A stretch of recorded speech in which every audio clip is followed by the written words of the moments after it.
Hi, Papa. Okay, so core things. I don't normally go through them in class because we're moving quickly and we want to keep the flow going, and you kind of have to workshop these things. So it would be great to put on come to Pilates because it does it all there.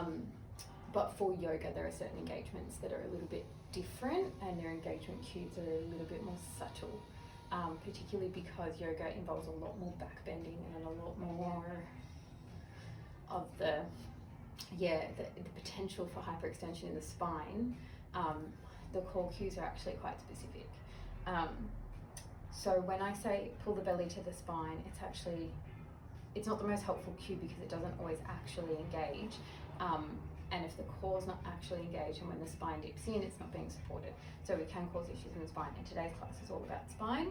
I'm going to be doing some really exaggerated and fun movements that feel really good, but I just want to make sure that we're safe and that as we move, we can bring the awareness back to the core. So I'm going to teach this, we're going to workshop it a little bit just for the first 5 minutes. If you don't get it, don't worry. It's more just, this will be an introductory start to awareness, and then you just be more mindful. I think it honestly takes years because I feel like for the longest time I would listen to this stuff and I was like, yeah, I get it, but I didn't really feel it. And it's only more recently in my yoga journey that I can really feel the subtle engagement. So totally understand if everything I say in the next 5 minutes is gibberish, but we got to start somewhere. If it makes perfect sense and you're like, I know all this already, then even better. So in a 4-point position, so come into a cat-cow, so dip all the way down and then all the way up as you press into the hands. Now come back to neutral and do the spine wave things. Yeah, cool. So you know how we do those 2 movements, right?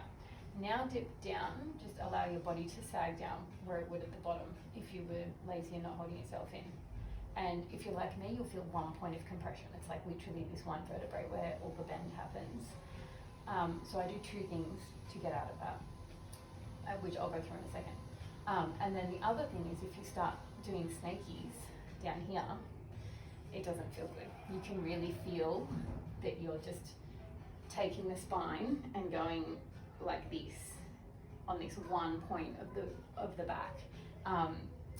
And that's not what we're doing. The whole point is to get lots of mobility in the whole spine, because that's going to be healthier and more functional for longevity of your spine. It's literally all health comes from the spine, and posture and everything. So we don't want to be bending in that 1 point of spine. We want to be able to get all the vertebrae moving. Then if you go all the way into a tuck, it kind of happens as well. If anything, you're just a little bit more stiff because you're almost over engaged. So that's why we say come to neutral spine.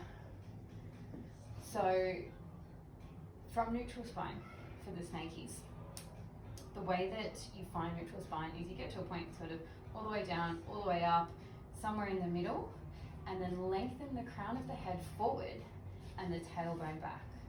So as you do that, almost like you're being pulled in 2 different opposing directions.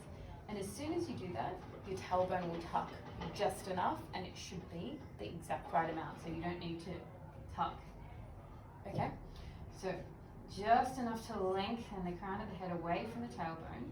And when you do that, like relax and then do it, and then relax and then do it.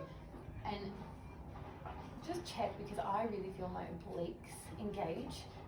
Like they'll be all soft here, you know, all the way down, super soft, all the way up, you know, hidden away under there, but engaged. And then in the middle, everything starts off pretty soft, maybe the obliques are a little bit engaged, and then I lengthen and I feel them turn on, like they get hard. Then you go to the front, so put your hand on your belly. So when we say move the belly away from the spine, you can do that, and then you can poke all the way in and you can feel that that's soft. We do not want this. Whereas you come to neutral spine, what we do is a truly engaged core and pelvic floor. So we come to neutral spine, we lengthen the crown of the head forward, take the tailbone back, obliques are on, then you place your hand on the belly, and instead of visualizing inwards, I visualize together. So the hand doesn't feel like it moves away, the belly doesn't feel like it moves away from the hand so much as it kind of tightens underneath it. So you should be able to feel that when you tuck your obliques, and then when we go to the middle. And what I imagine happening is, rather than a which, as we felt, just keeps soft, is like a belt buckle, like a seat belt buckle, like that kind of, that's what I feel here. And it's that wrapping inward, and it actually starts at the spine, this transverse abdominis, but I'll have to check that, but it literally wraps from the spine in like this giant, like heavyweight champion of the world belt shape. So what we're doing here is putting on our heavyweight champion core belt, and so once that click clacks in, you should feel the engagement there, and then you're really solid. True pelvic floor engagement sends a pulse down through your peritoneum. I always get those confused. Because the pelvic floor is what stops you peeing. So if you want to practice a good pelvic floor exercise, the best thing you can do is sit on the toilet, pee, stop, and do that. I have a friend who does it all the time, and his partner says it's so annoying. But anyway, so lengthen forward, lengthen back in your neutral spine. Take the hand, feel the belly, put your seatbelt on, click, clack, front and back. You should feel the little pulse. If you don't worry. Then, as you start to move snakies, start with the top of the spine, which is actually up here. The bottom of the spine is actually down here. So that's where we start the movement, either there or there, whatever you feel more comfortable. So if we were to start from the head, and it may be slower, and it may be that it takes a little bit longer to get all the way down the spine, and that's fine. But you'll start to feel so much more movement once you lead with the head. Then the second thing that I do, so when we do come into cat-cow, and we come all the way down, so this is also another articulation movement. In the same way that we started with the head with this one, you can start with the tail, with the snaky one, then with this one you start with the tailbone. So tuck under from the tailbone, see it move all the way up my back, then my shoulders roll forward, and then my chin tucks in. Then I start from the tailbone as well. And it goes all the way down, shoulders roll back, head comes up last, and then I stretch my chin up because I want to feel a stretch there. Because if you look at your phones all day, we need a stretch there. Then I tuck back under from the head, curl through the shoulders, and go back down to the tailbone. So again, it takes a lot longer, but it also means that you have a chance to move away from that single point in the spine. Now the other thing that I do when I get down to this position is, because I've articulated, I've also pushed forward through the heart. But if I stay down here with my head up, there is a chance that all the compression is going to go there and there. So if I'm taking a little bit of time, I'm like, oh, that feels nice, but I linger without engagement of the surrounding areas, then I'm going to go back into those compression points that I've been favoring for my whole life and that I'm trying to get away from. So to spread out the mobility, I come into my cat, from the cat-cow, articulate the spine into it, and then I keep sending my heart forward.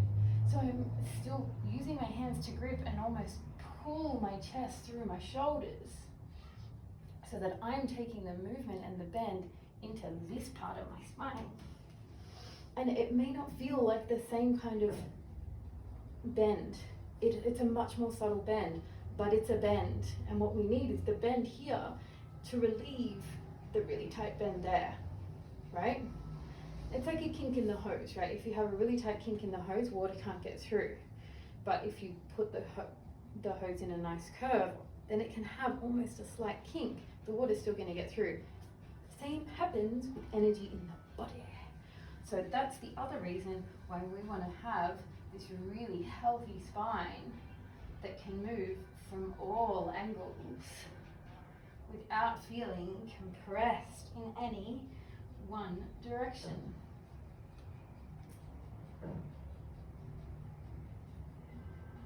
And I hope that makes sense.